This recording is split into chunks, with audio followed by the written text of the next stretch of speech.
Hello everyone, this is Amir from Audio Science Review.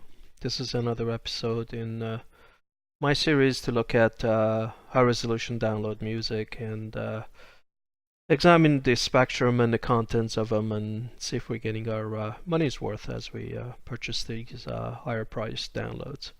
In this case, I'm going to cover Jazz at the Pawnshop. The famous recording is produced by the label Naxos, or however they pronounce that, and it's according to them it's a DSD capture of the tape, I assume, and it's offered in multiple formats, as you see. The one that I have, I think, is at 256 FS, and stereo. I guess they have the multi-channel versions also. When I look in my library, I only have one track, so I assume this was a demo that they had provided for free in the past. I don't have the full album. The full album, as you can see, is quite pricey. It's at 31 euros. So imagine if we convert that to US dollars. Be pretty high price. I forget what the exchange rate is right now. Anyway, I brought this into Adobe Audition, as is my usual practice. Unfortunately, Audition is not able to play this track, so we're going to have to only look at the static display here. As usual, looking at the time domain display, we see that there is some amount of headroom there. I'm not sure I'm a fan of so much clustering that's going on here. But at least there's some headroom there, and they didn't try to maximize the peaks to 0. What's interesting and fairly typical of DSD recordings is this graph. So we see the typical exponential drop-off of music, which is natural, and but then what we see is this massive hump and increase in what is essentially noise. This is characteristics of any DSD recording. Excuse me.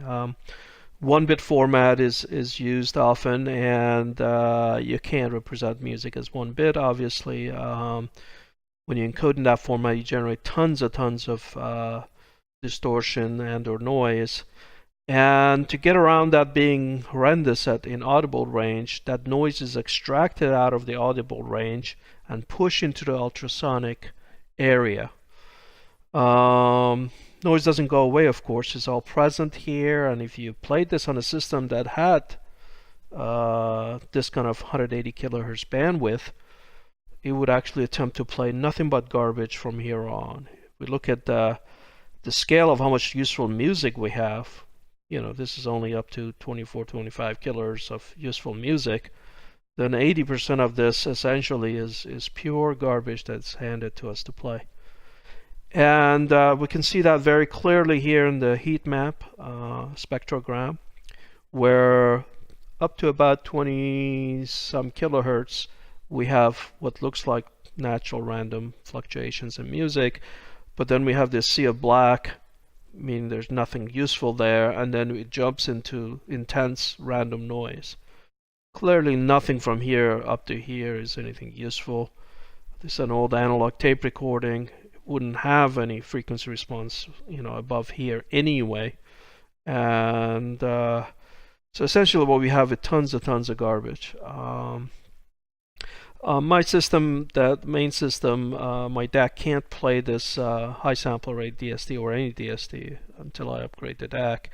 So I played this in Rune, and I asked it to downsample this to PCM at 88 kilohertz, which is a nice multiple of this.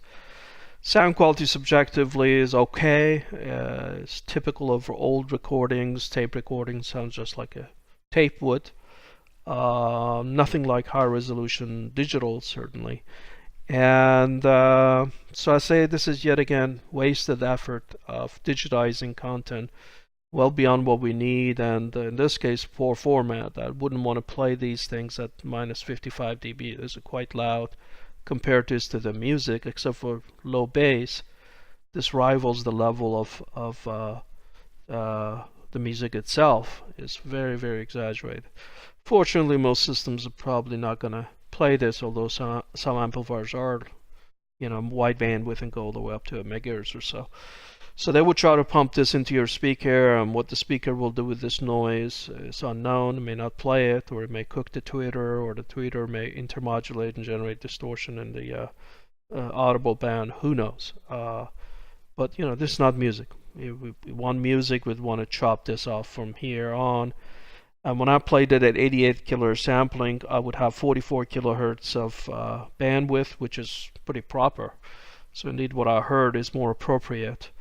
So in some sense, if you have this track, you may want to instruct your audio program to actually downsample it and play it at this rate, so as to not pump all this into your speaker and system on this. So another disappointment, but again, for a free track that I got, I can't complain too much.